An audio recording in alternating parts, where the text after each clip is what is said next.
যতই করো হামলা আবার জিতবে বাংলা, এই স্লোগানে এই মুহূর্তে মুখরিত রাজ্য রাজনীতি। সামনে বিধানসভা নির্বাচনকে ঘিরে উত্তপ্ত পরিস্থিতি, নানান গুঞ্জন, নানান মত শোনা যাচ্ছে।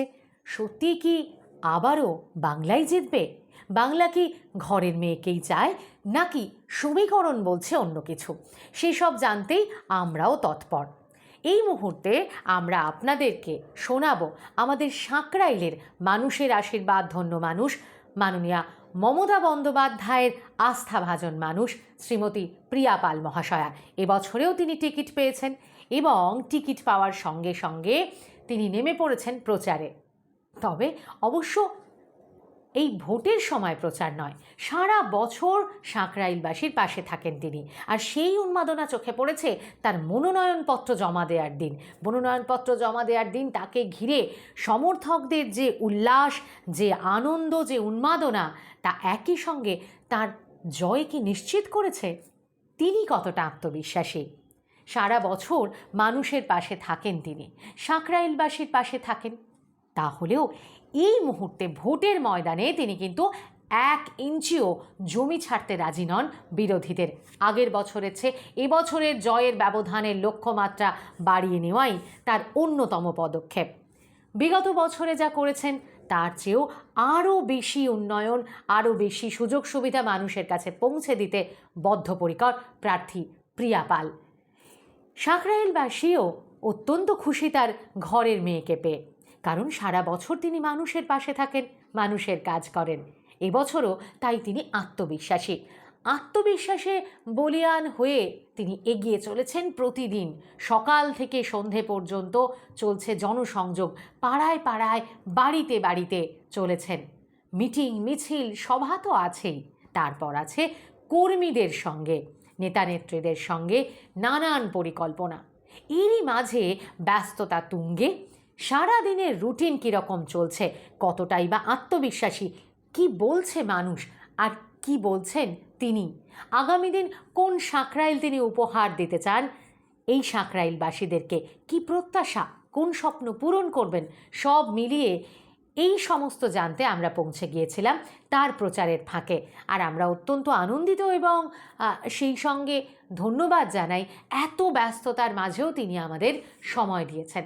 তাহলে আসুন শুনে নেওয়া যাক সাঁকরাইলের প্রার্থী, বিদায়ী বিধায়ক প্রিয়া পাল মহাশয়া কি বলছেন। শোনাই তার কথা। ম্যাডাম, অনেক অনেক ধন্যবাদ আজকে আমাদের সময় দেওয়ার জন্য, এবং অনেক অনেক শুভেচ্ছা। আবার আপনি আমার তৃণমূল কংগ্রেস তরফ থেকে আমাদের এখানে আবার প্রার্থী হয়েছেন।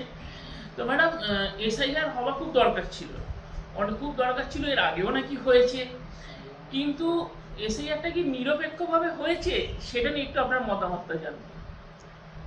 একেবারেই নিরপেক্ষ না, এসআইআর নিরপেক্ষ একেবারেই নয়, এবং মানুষকে ঠকিয়ে এটা কেন্দ্রীয় সরকার একটা সুপ্রিম কোর্টকে দিয়ে, নির্বাচন কমিশনকে দিয়ে একটা নোংরা খেলায় মেতেছে।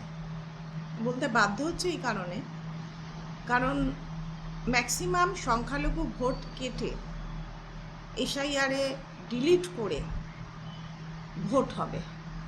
এসআইআর যদি চালু করার দরকারই ছিল 1 বছর আগে করতে পারত, মানুষকে সুযোগ দিতে পারত। অনেক মানুষ লেখাপড়া জানে না, তাদের অ্যাডমিট কার্ড হয়তো নেই। অনেক মানুষ নামের বানানটা ইংলিশে ইয়ের জায়গায় এ হয়। এইসব কারণে কারোর নাম বাদ যেতে পারে, অথচ সে 2002 সালে ভোট দিয়েছে। শুধু সেটাও না, 2002 সালে ভোট দিয়েছে তাদের নামটাও বাদ।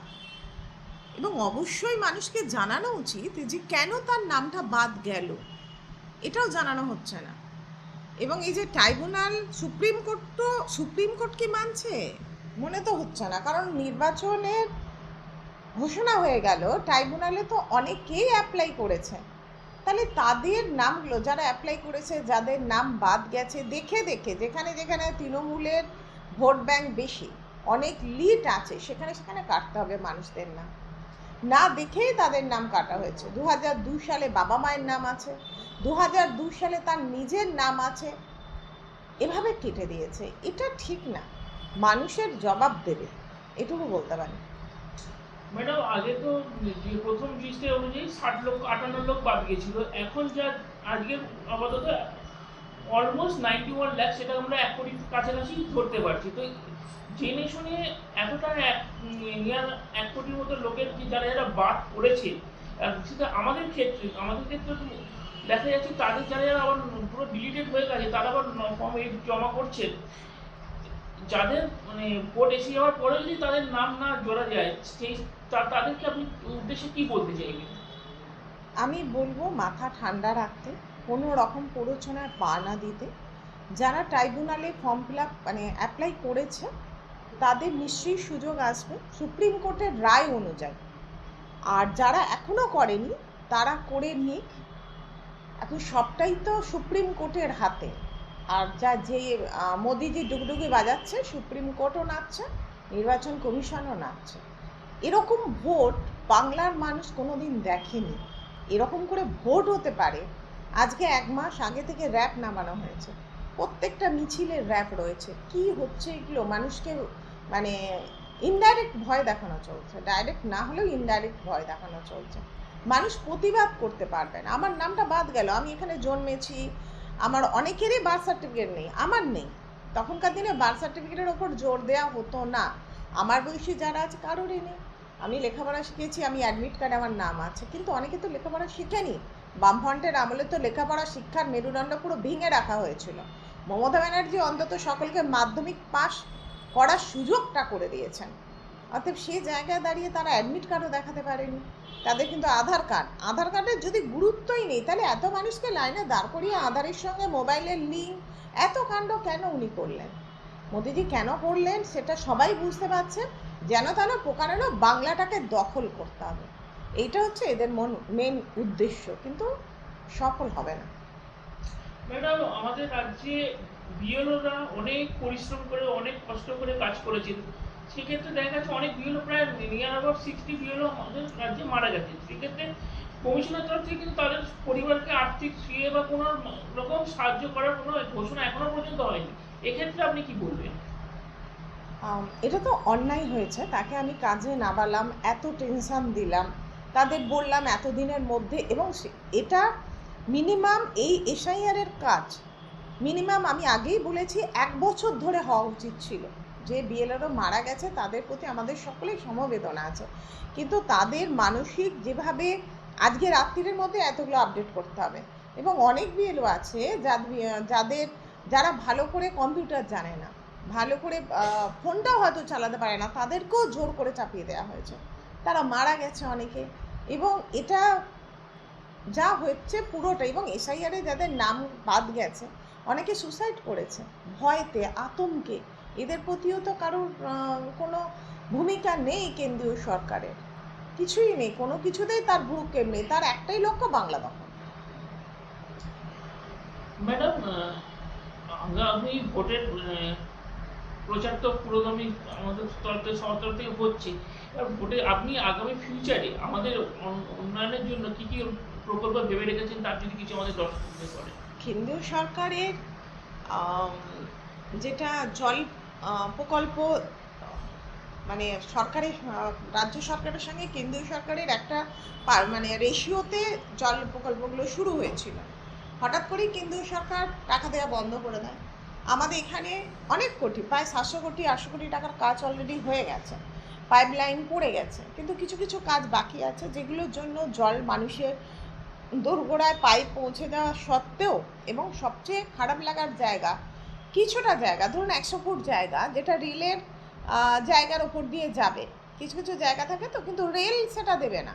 রেলের কাছে বারবার অ্যাপ্লাই করার পরও এই যে কাজটা ডিলে হলো, বিধানসভা ভোটের আগে মানুষের দোরগোড়ায় জল গেল না, প্রধান কারণ হচ্ছে কেন্দ্রীয় সরকার টাকা না দেয়া। কেন্দ্রীয় সরকারই টাকাটা দেওয়া বন্ধ করেছে।